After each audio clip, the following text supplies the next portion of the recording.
We have Pete Ward here, one of the great third basemen of the New York Yankees.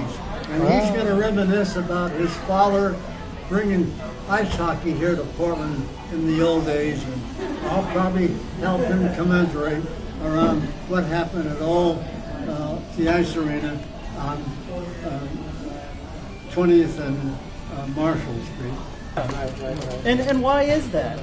Why would Portland, of all places, have a hockey team? I mean, why do you think? Here's an arena that could be used for hockey and everything else. But why didn't Seattle have one, or Minnesota, why or Portland? New York? I don't know. It's a good question. And, you know, in reading about the history of the ice arena, it was built in 1914, and you'll see some photos and news clippings. It was the biggest hockey arena in the world at the time it was built. Really? Why Portland, Oregon? I don't know. Somebody has to know. That's a good one to dig. I know. Probably because it was raining all over. They wanted to get be inside. That's probably true. All right, so here we start off. Aerial view of Portland, northwest Portland, looking towards the river. And there's Marshall Street right there. Someone described it as a Quonset hut, but it's quite a bit bigger than a Quonset hut. They said that tongue-in-cheek. Yes. Another really good aerial. This is looking in the opposite direction. There's Marshall Street Arena there, and you can see Vaughn Street Park up in the upper left. That's a good shot. Yeah. So that's another amazing thing to me is Northwest Portland, Slabtown basically had these two major sports facilities. Yeah. Why? Why did Northwest Portland get that? That's another good question. That's another good question. I don't know. And real good close-up of the place. It was one whole block, correct? I mean, it filled up pretty much the whole city block. The whole block, yeah. This is from the time 1914 when it's first opening. They call it an amusement palace. Stock certificate. Does it say? Capital stock of $200,000. I mean, not this. That was the total amount of stock. 25 shares at $10 a share. Yeah.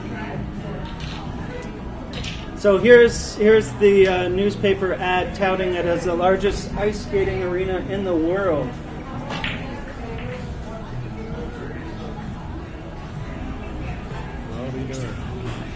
And this is amazing. It's one of the big trusses, and it says it's 135 feet long, weighed 24 tons, said to be the largest truss in any building on the West Coast, which has been put in the ice arena at 20th and Marshall. 13 others of the same dimensions are required to support the huge roof of the building.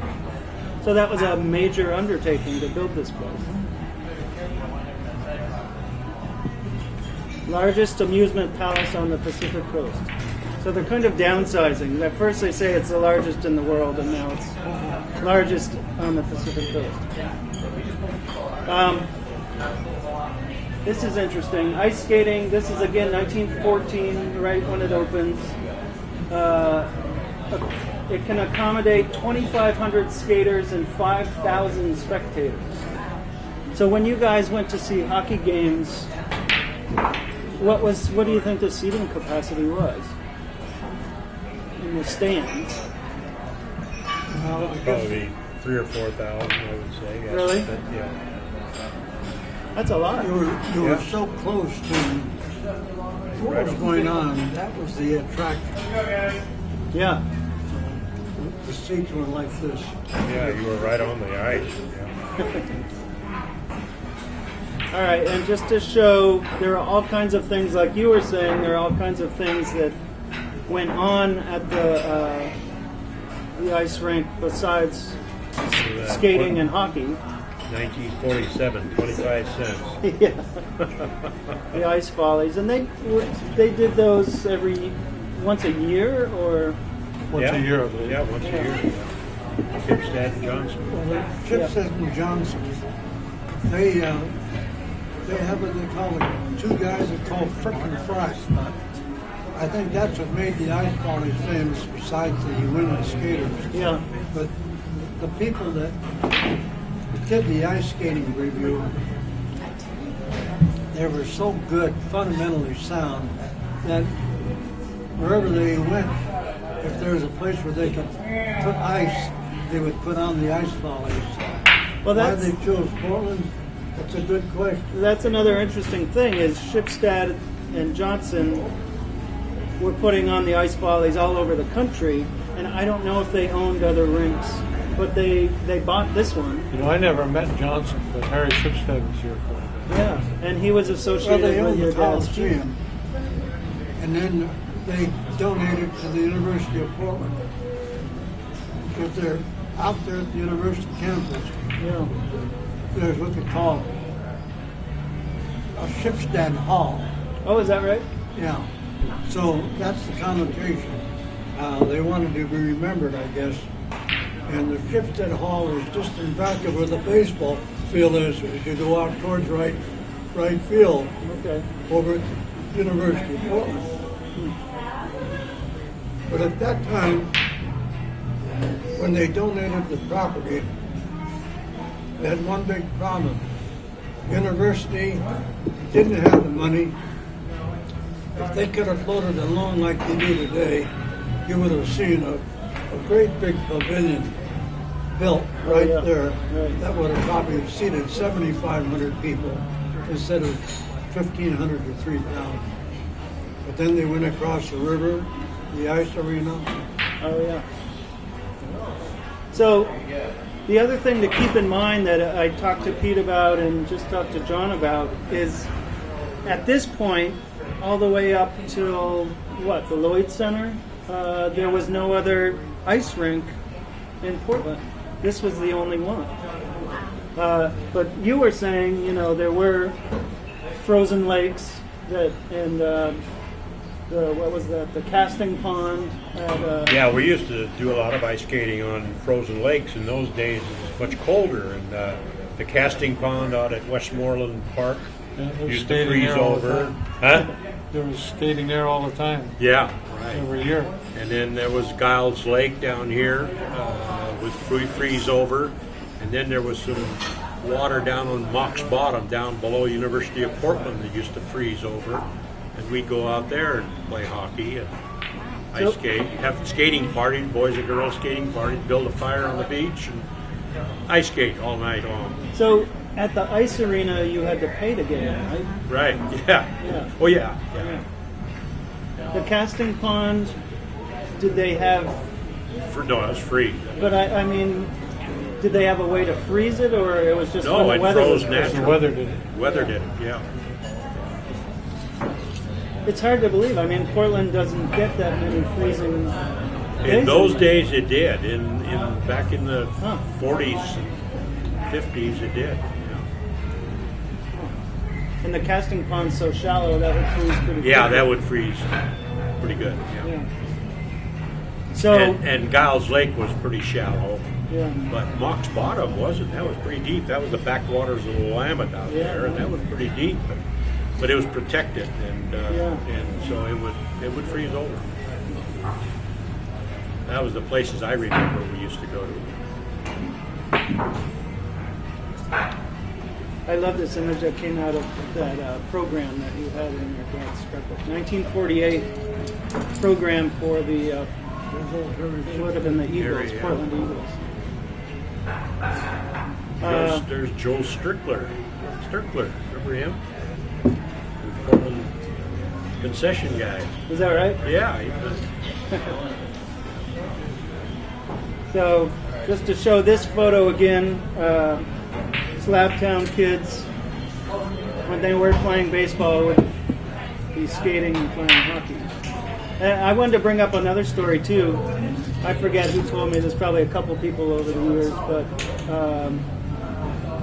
especially during summers when you weren't playing baseball, or maybe it was winters when there was no ice to play on, you'd play street hockey, and you would get a makeshift puck from either the beer kegs at the Blitz Weinhardt, the corks. Right, the corks on the barrels. Yeah, on the barrels. Or someone told me that in the casket company, they would cut out the circles where the handles would go into the caskets, and those made perfect pucks for the street.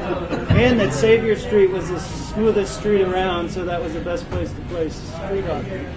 Yeah, we used to play up in the tennis courts at Wallace Park too. Oh yeah. Because you'd have a fence that the puck couldn't get away from you. So we used to have hockey games on roller skates up there. So we saw this photo before, but it has Vince and Frank Lolich and I forget the other names. Eddie Era, who all played baseball too. Frank Lolich he was a really good ball player too, wasn't he? Yeah, he was a good hockey player too. In hockey, yeah. I made him an all-star. I'd dig out in the corner and say, "You stay in front of the net, and I'll shoot the puck to you." Stick it between the guys' legs. And again, this is a shot of Johnny Pesky and Tommy Walker. Is that right? He looks a lot bigger on skates, doesn't he, Johnny? So this is Portland's first professional hockey team, apparently the first professional hockey team in the United States. The Rosebuds? The Rosebuds. And this was the announcement in the newspaper. And some shots from a scrapbook. There's a couple of people that lived here in Portland. The guy on the right, Pete Lyons, and the one on the left. But anyhow, quite a few of the hockey players decided, instead of going back up to Canada in the winter, come down here and live in the rain and eventual sunshine. Yeah, I said this was the Rosebuds. This is the Buckaroos, isn't it? In the late Bobby 20s. Rowe won the Buckaroos at that time. Yeah.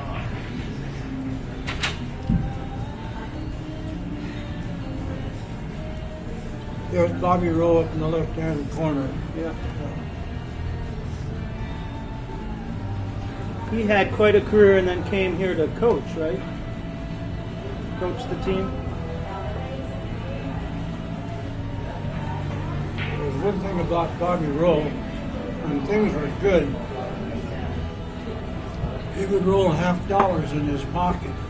When things were bad, he'd roll pennies or nickels. In other words, depending on the gate. Were the hockey games during the Bobby Rowe era, were they really popular? People from the city would turn out for the games? Oh, they turned out. They loved it. Yeah. As a matter of fact, they had a club that went back and played the Montreal club back in Montreal. Portland, Oregon. Montreal, but we got beat. I wonder if your dad was on the team at that point in Montreal. No idea. Could have been. Same time period. This is the Buckaroos. I love this. They're standing in the grass in their skates. That's right. I'll go through these. There's Johnny as a clubhouse boy, and the other guy was helping Johnny as a clubhouse boy. That's your brother? That's my brother. First one. Then Bobby Rowe with the hat on. One of the greatest goaltenders, Andy Aikenhead, There? played goalie without a mask. And try to go through to your right, and I'll try to. There's Jimmy, I don't know, that's got to be a defenseman. I think that Jimmy Jepson, the next one. Then Pete Lyons, Jack Arbor, one of two brothers that were defensemen. probably Louis Coupé to your right, one more over. Then you go to the dark-haired guy, that's Ralph Blythe. And then Moose Munson to the right. He's huge. But Ralph Blythe, when I was managing a baseball club up in Calgary, Alberta, he says, Vincey, I don't know if you remember me, I'm Ralph Blythe. I says, of course we remember you.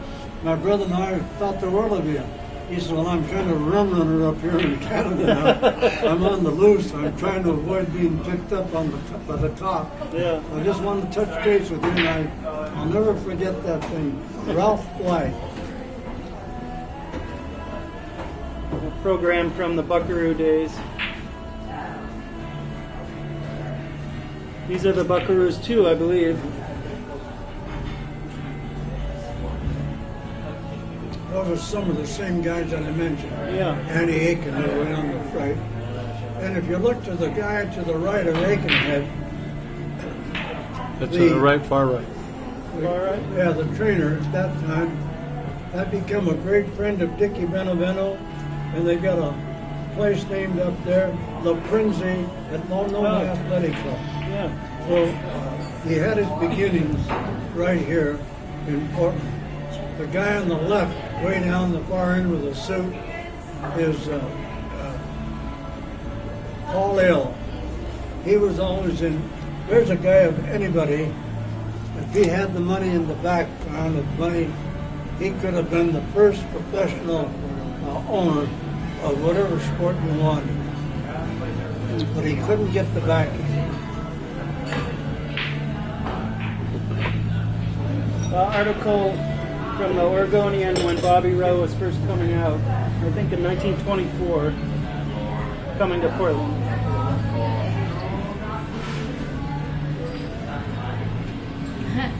A great ice skating ad for the arena. This is from the early 40s. Popular prices. They don't tell you what they are, but they're popular. But they're popular. Skating sessions daily, 10 a.m. to 3 p.m., or 10 a.m., 3 p.m., and 8 p.m.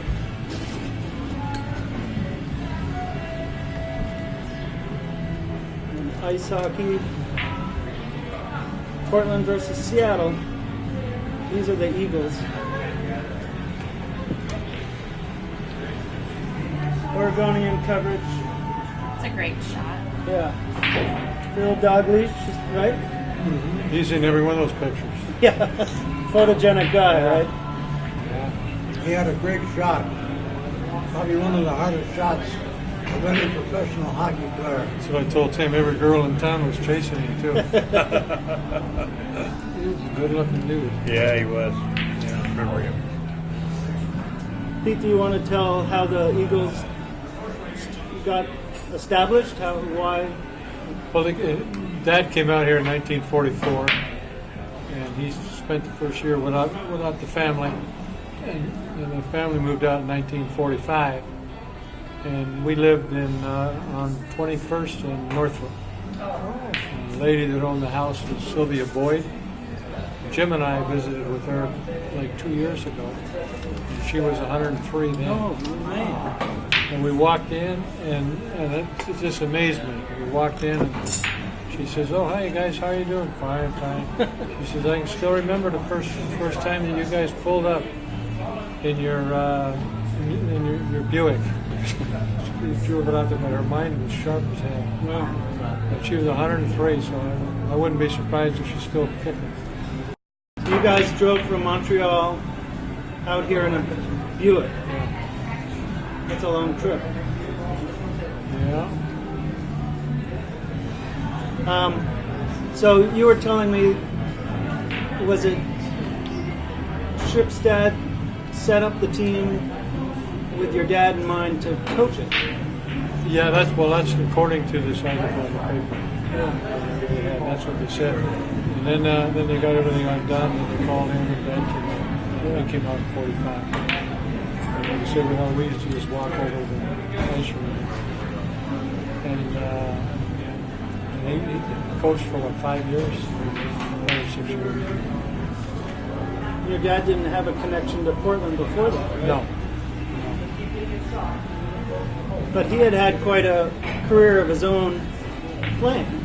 Yeah. Yeah, always in Montreal, right? You know what? If I had a brain in my head, I would have brought those 2 big old trophies today. That's your fault. You should have phoned. Next one.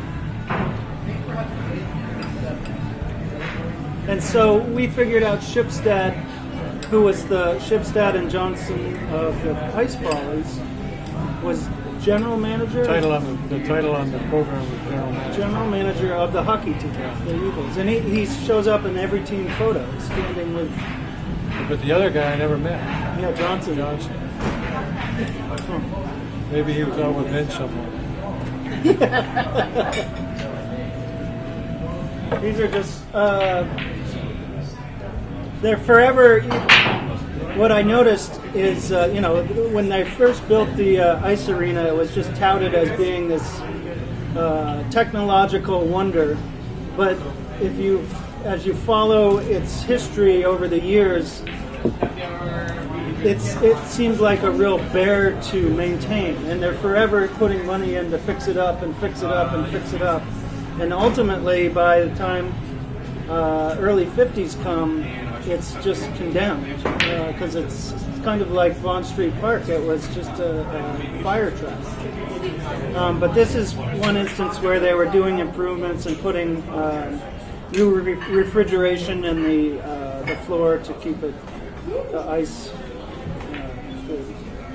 That was another interesting thing. When your dad came out, he had his professional career in Montreal, and so knew a lot of the players, and he was able to bring a number of them out to play on the new Portland Eagles team. And didn't you say one player and his family lived with you guys for a while? When we moved in '46, we moved out to 31st and Deacom, northeast Portland. Yeah. The Debian's family, Flo and Pat and their son Barry, they stayed at our house. Yeah. We used to put Barry, who was a lot littler than us, we put him in front of the fireplace. He was the goalie, and we just shot at him. And how old was he? I don't know, but he was about 5 years younger than me. Yeah. So he didn't have much say in the matter. Yeah. No. Yeah, but they stayed with us for quite some time. We really remained close friends forever. McCartney came out at that time too. Yeah. Walt, yeah, and he had several sons who went on to become you great guys talked basketball or hockey players. Yeah. there's Dad. Yeah, I love that photo of your dad. Looks like the mafia. We showed, I don't know if you were here at the time, but we showed a crowd shot, a wide angle shot of Vaughan Street crowd, and every man is wearing a hat like that. It's the fashion. So this was, my take on it was this guy was the broadcaster of the hockey games, right? His name is Bill Adams. So did he do radio broadcasts? He was a very good radio announcer for hockey. Was he the announcer at the ice arena or on the radio? Arena. All the play-by-play, the going up and down the ice. Okay. But he was a heavy smoker, and eventually smokers. Was he there for quite a long time? He used to live down in Linton, St. Helens way. And as far as I'm concerned, had probably one of the nicer voices up and down hockey. In hockey, you not only watch the puck, you watch the defense, watch the opposing goalie. It says right there too that this was his 12th year. Oh, well, there you go. Yeah. This was a long time ago. So. Yeah, this was 1948. Speaking about hockey here in Portland, the old ice arena, I think if we had a place to park cars, we used to ride the streetcar, but the streetcar probably go up on 23rd, Furman Street. People would have to walk up to the arena. I don't ever remember going up and down. Thurman Street, they would go up and down. I don't remember a streetcar going up Lovejoy. Eventually it did. But once again, if you can park your car and walk a block, I think that would have made a big difference of hockey growing up in Portland on the west side. There was no parking around that arena. No lots or anything. No. And my impression is all around it were just homes. Is that true? Yeah, right. Yeah. But it was fairly near the hospital. Good Sam. Yeah, it's not too far from Good Sam. And the 21st Avenue was a lot of businesses, Right. restaurants, beer joints, and so on. But it was residential, but I don't remember any parking lots down in that area at all. You know what's funny is the same thing up in Toronto when they won the couple World Series. They still didn't have any parking. But the thing is, what they have up there is subways. So yeah, right. So you just park close to your home and take that in and come back. Yeah. So here's the home team roster in 1948. There's your old friend Tommy Probably Caracas. Caracas, yeah.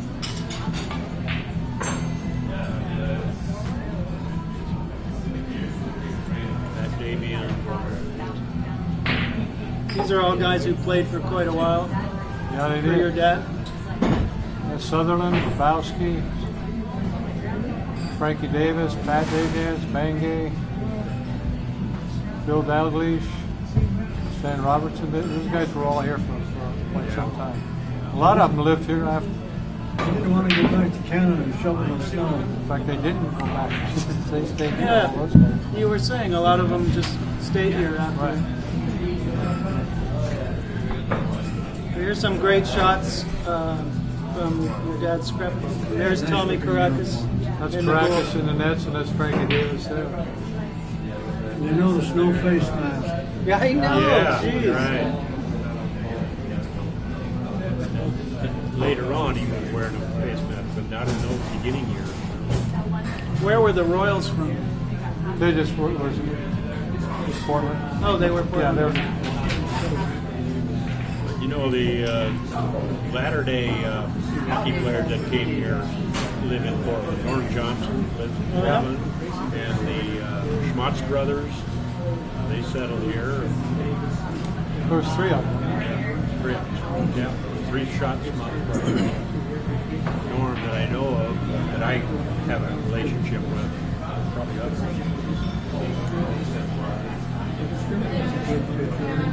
There's Harry Shipstead on the right. Yep. Harry Shipstead and Jimmy Ward. And the goalie is Jerry Fody. He was a pretty good one. He lived here too. Is this the Eagles or the Penguins? This would have been the Eagles. Eagles, yeah. Oh yeah, because Caracas came after that. Fody. Yeah. So tell the story. Well, we don't really know the answer, do we? But why the name of the same hockey team, the Eagles, changed to the Penguins for 1 year, one season? Probably just, I would imagine it was just a promotional thing when they got the Penguin and brought him in. We were telling him the live Penguin when they changed it to the Penguins, and he was my dad's roommate on the road. They would bus, they just get in the bus and they take off. And when he got up there, they'd run the water, throw ice in there. In the bathtub. And Dad was in charge of it. That is hilarious. Did you have to give him goldfish or something? So we're I don't know. I wasn't there. Yeah. We're wondering if the Penguin expired after that season and Yeah. the name went back to the Eagles. I think Dad might have killed the Penguin. Forgot to feed him or something. By the way, these are great photos because they were photos that ran in the Oregonian, and Pete has got the original prints that he obviously gave his dad. but they're great shots. And they show, I like these because they show the crowd at the ice arena too, a lot of You them. notice nobody's wearing a headgear or face mask. Seems like suicide. This is an old shot. This, I think, is the Rosebuds. That guy's got a helmet on. Probably the first guy ever to do it. Probably got laughed out of the league. There's a good crowd shot. Was there any, I think you guys were talking about, was there any glass or netting around the rink? Yeah. You can see the You netting. can see it up there. Right there, yeah. And that's that, oh no, that's the other team, isn't it? Looking at that picture, if you look over number 5, you'll see like a screen. Right through there is where the entrance would be, another probably 35, 40 feet. And that's where everybody came through to get into the arena. That was the one spot. If they ever had a fire, there were a couple of exits which you had to climb out and go out to from Marshal to Northwood, or go back out on Marshall Street. But in the back of the goalie is where you only saw the metal screen, chicken wire screen. Oh, right. And a lot of ball players would get shoved up there, not wearing a helmet or anything. And you'd see a little imprint. That's why the trainers were in demand. Yeah. Thank you. Thank you. Oh, sure. Thanks for coming. Now, there's a good shot of watching a hockey game. Yeah. You go right on top of the play. Oh, so this is that entry you're talking about. That's the entry you're talking about? That's where the entrance going straight through. The ball, the clubhouses were to the right and down toward the left. What strikes me too is everyone's pretty dressed up. That's the way it was built. There's We correct. know him. There he is with his cap and gown. Why would he be wearing a cap and gown? He and Aikenhead are the only ones in 40 that I remember not wearing. Of course, the goalies that came from Canada down there, I don't think I ever saw anyone having a face mask like that. So he played here until 51. He might have played a couple years after that. Oh, okay. With the Buckaroos? With, well, when did the Eagles pull? I don't think they pulled. 51, I think. Oh, did it? Well, I'm not sure. It might have I been thought 51. Because I think Tony Hemmerling was the coach who came in. Oh. Who replaced my dad. And then after Hemmerling, then they moved over to the other club. Coliseum. Yeah. Wow. A great action shot.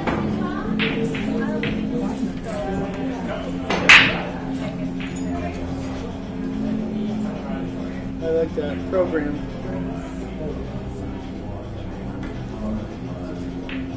This is 1950, I think. 50-51 season, so around the last season.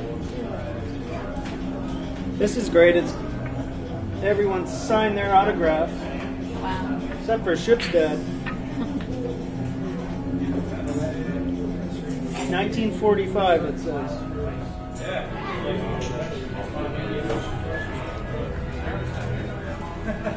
Oh, it's already.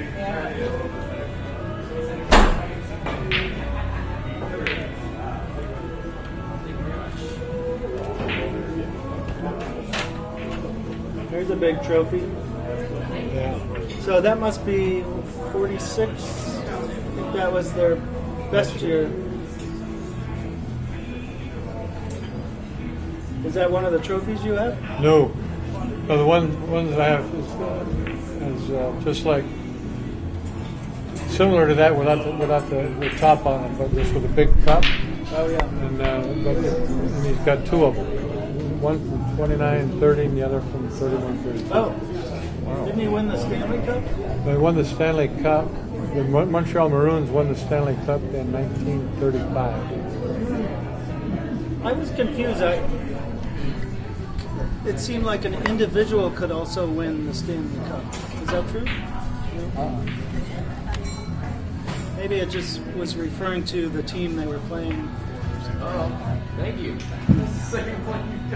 Number 8, Fabian. Yep, eight's Pat. Name our mascot. They're called the Penguins. I guess Pete the Penguin or something. Did they end up? Was there another name for the penguin? Like I can't remember. that's funny.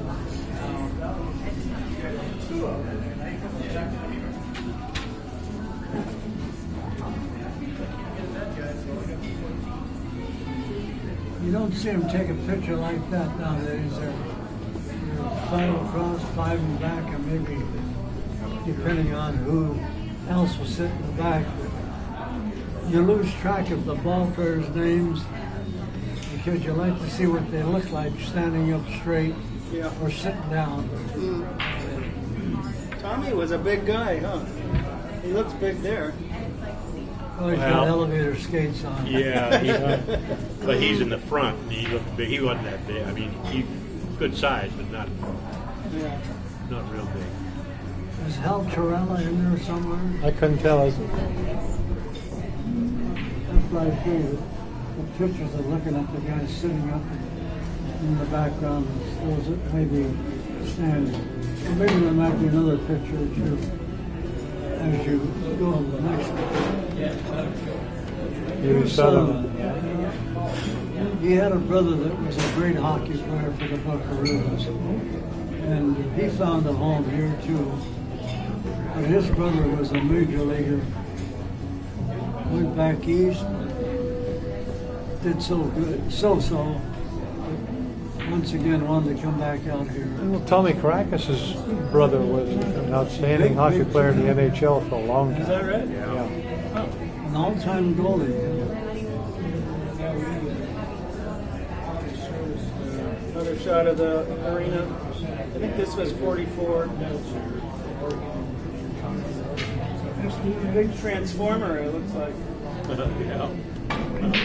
See, the entrance was to our left where the cars were. Over there? Straight down there. Yeah. And that was where when you were a kid, you would try to sneak in. That was on 20th. That would be Marshall. Next one down would be Northwood. This is Marshall? That's Marshall, yeah. This is 20th? Yeah. So you didn't use this entrance? That was not the entrance that we used when we were going. They wanted to make sure that they had the office where they could utilize the area for seating capacity and whatnot. Speaking of that, an interesting story. When we were kids, we'd go to the hockey games, of course. We never had any money.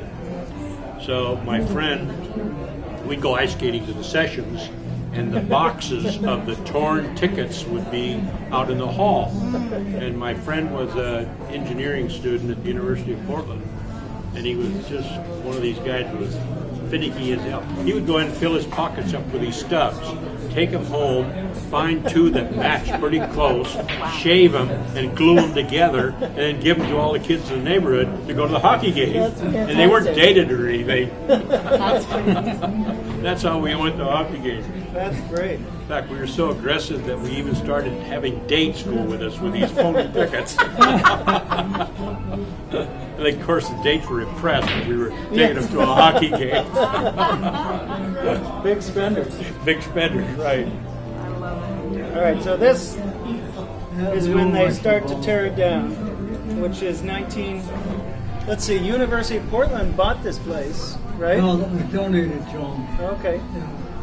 Shipstead and Johnson had the ice follies, and as you know, Shipstead donated the property. They had a Shipstead Hall made. It's in back of where the ballpark is for the Joe Etzel Stadium, in back of right field. So He probably just got a better tax break by doing it that way rather than trying to sell it. Yeah. And so, did University of Portland have plans to fix it up? And at that time, money was kind of hard to come by. Yeah, we were going to the University of Portland. You probably could get by for $125 a year, depending on if you lived off campus. But the bottom line, the Army put you in the Army, and when you got out, you had the GI Bill. Well, at that time, the arena was not being utilized. I think the University of Portland, if they could have gotten the money on a loan like you do today, you'd still see that structure in use, but it'd probably be fixed up today where you could house it as a sporting event, but not where you would have a thing like the Coliseum or the Rose Garden, or not called the Moda Center. that reminds me, in one of the articles about your dad, this is from 1958, and I think that's right, and he was trying to work out arrangements to have like a multi-sports facility on that site. And it reminded me that was the plan after they cleared Vaughn Street from that site. Rocky and Hugh Earl and a couple other guys tried to put, I guess, some kind of sports field or park on the old ballpark site. But that didn't come to be either. Too bad.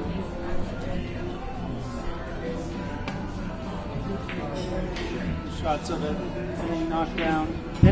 My impression is it sat empty for the last several years before they finally knocked it down.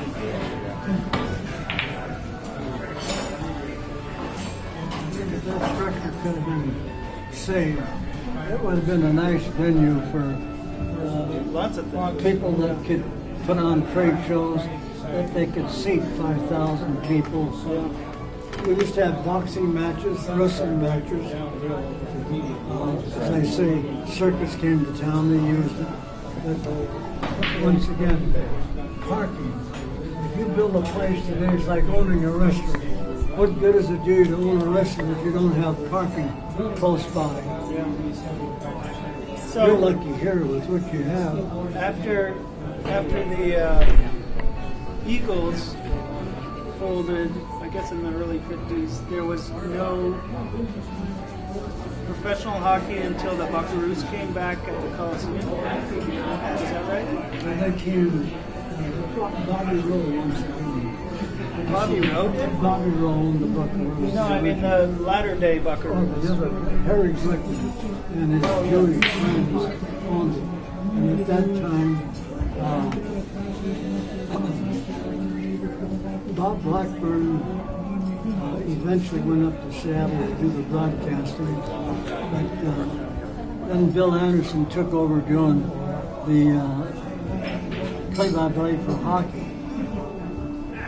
But I think if you could have had that same structure with parking for cars, with a parking lot, you would see that structure still up today, where now you have the Marshal Street Manor occupying it. Yeah.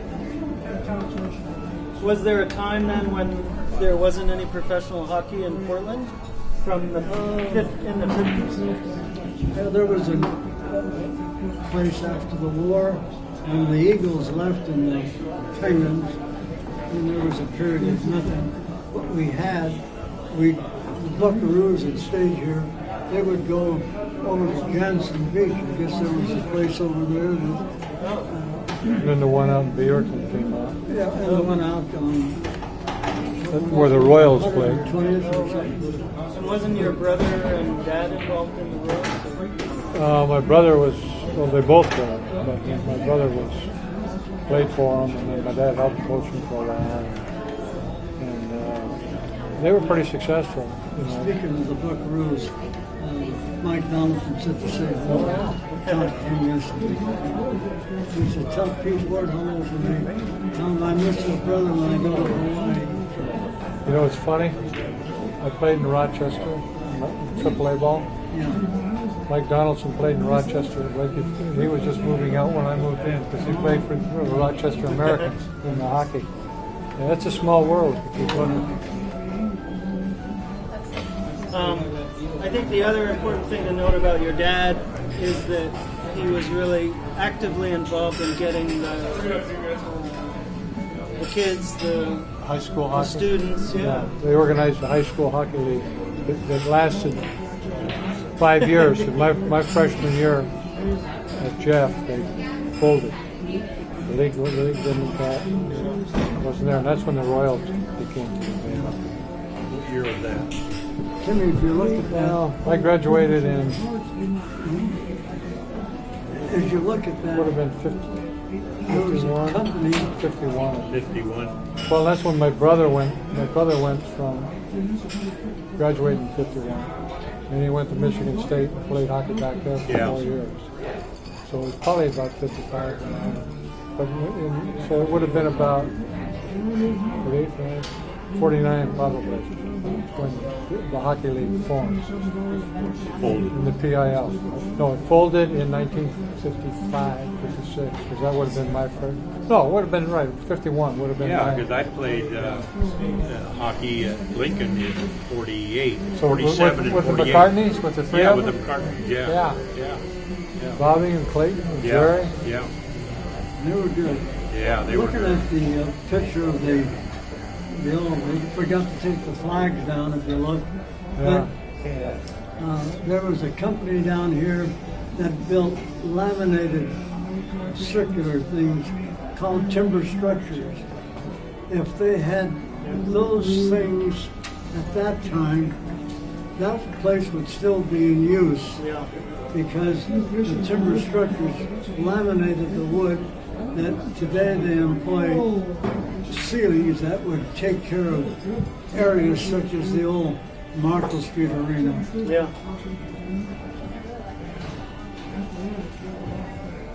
It was a rather sad shot. Well, you know, the same thing happened at Yankee Stadium. Everybody said it's too bad, but it was time. Yeah. Yeah, even for Yankee Stadium, it was time. Yeah. You know, we take a group back there. We take a group back there just about every year. And this one year we went there, we got the Babe Ruth suite and the Lou Gehrig suite. And you think that would really be great? Guys ended up just going out in the stands and sitting down. Is that right? Yeah. And then the bathroom facilities were terrible, the concessions were terrible. So to compete, they needed a new stadium. Yep. And look what they're doing at these professional areas. I don't care whether it's watching soccer, baseball, football. You can get a home cooked meal by going to an athletic event and take the whole family. Besides hot dogs and hamburgers, you go to Yankee Stadium today. I don't know, what does a meal cost? About $8.50. The beer costs $11. Oh, forget it. Well, That's a true story. It costs $11 For a beer, yeah. for beer. okay, there's a good shot of what used to be the Marshall Street Arena. Yeah. Yep. And this was built in the early 70s? I have no idea.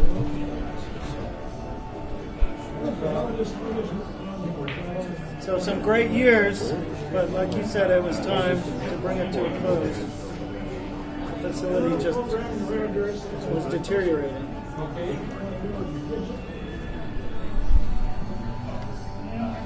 Well, as Vince said, the thing that brought that to its doom was the parking. And Yeah, I didn't it's- understand that. How they build it there with no parking is beyond me.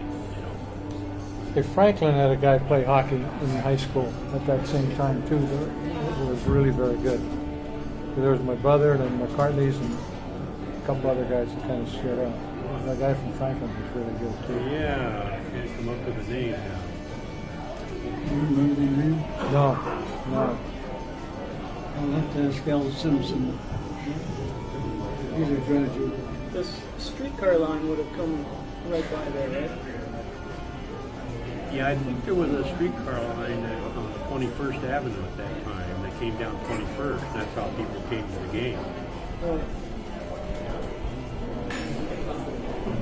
Yeah. Well, in those days, public transportation was a bigger thing Yeah. in terms of percentage of people that travel that way, because you saw the crowds at the Bond Street back in the 20s. Yeah. You know, jillions of people coming in on streetcars. Right. People didn't, and in a lot of neighborhoods, people didn't have cars. They didn't need them. They had grocery stores on every corner. They'd take public transportation to go to I know when we grew up, until I bought a car when I was in college, we didn't have a family automobile.